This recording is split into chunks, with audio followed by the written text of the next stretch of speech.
ચોથી લખી છે એટલે મને લાગે કોઈની કંકોત્રી છે.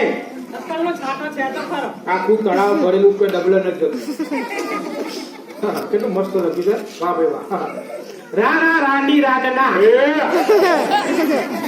રાજમાન રાજેશ્વરી લખેલું છે.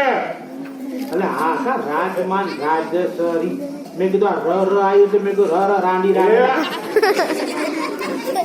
જો આમાં લખવા વાળે કેટલી ભૂલ કરી છે. આમાં લખવા વાળે ચોખવટથી લખવું જોઈએ કે કપડા ઉતારી વાંચો. આ કંકોત્રી છે, કાળોત્રી નથી. કોકનું હારું વિચારો તું. તમે નેગેટિવિટી જ વિચારો છો.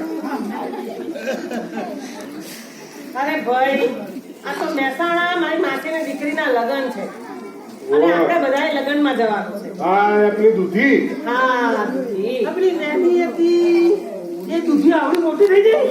હા એનું મમ્મીનું નામ છે ફુલાવર બેન. ફૂલી બેન હો, ફુલાવર બેન. લગ્નમાં તો મૂડ આપણે જઈએ એનો કોઈ વાંધો નહીં, પણ આપણા દાદી તને ખબર છે કે હવે એના ખાસા ઉંમરના થઈ ગયા છે, ખાટલે પડ્યા છે. યોની સેવા કોણ કરે? યોના ધન માટે આપણે રાખવું પડે ને. કોઈ વાંધો નહીં. ચાલ આ સામે અમને મૂકતા જાઓ. તારું ખરી ગયું છે. આ પેલી ડોશીનું જેમ નાક લાલ બમ કરી નાખ્યું એ મારી દાદી ના તો મોખી ઉડાડી દે ઓનો ભરોસો નહીં. તમારી ડોહી હખણી રહે તો જીવતી રહે. જબ મારી હારી આડી એવડી રોકેટ ના જેમ ઉપર જાય પછી ભાડું લેવાય નહીં ઉતરે. ના ભાઈ ના મને વિશ્વાસ નહીં આવતો. આ તો સમજાવજે બરાબર. હું જઈને તૈયારી કરું છું. ચાલો તમને બધી શિખામણ આપો કે દાદી માનું કેવી રીતે ભાગતા. હા ભાગતા નહીં. ચાલો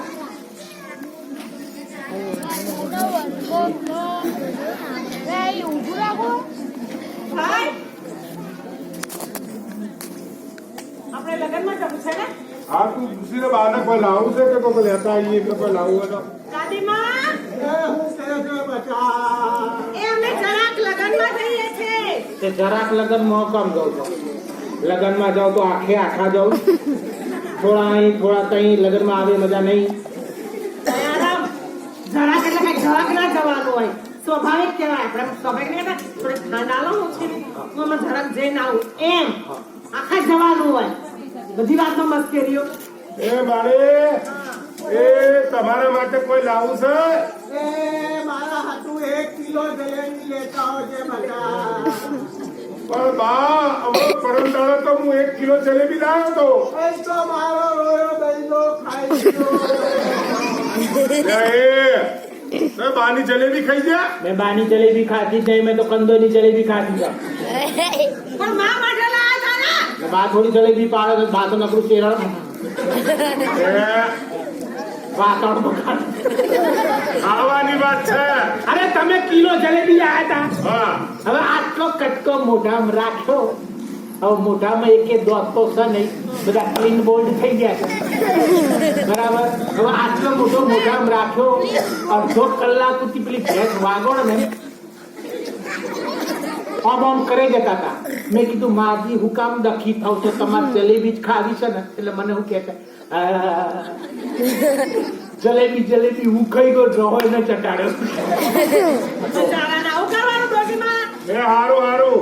એ બીજું કોઈ લાવું છે? એ મારા હાથું છે ને ઊંચી એરીના સેન્ડલ લેતા આવજે બધા. મારી હારી મોન તો હેડા સર ઓમ ને ઊંચી એણીના સેન્ડલ કરી હું બહુસરાજી ફરવા જવું છે. એવું મોત છે ને એના બચ્ચા જેવું હોય. હા. એટલે એને બધા શોખ થાય. સારું સારું ખાવાનું, સારું સારું પહેરવાનું, ફરવાનું. એટલે એમના જોડે એવું જ રહેવાનું હોય. તો કાલ તો ઉઠીને એવો શોખ થાય કે મને ટચિંગ મોબાઈલ લઈ આવું.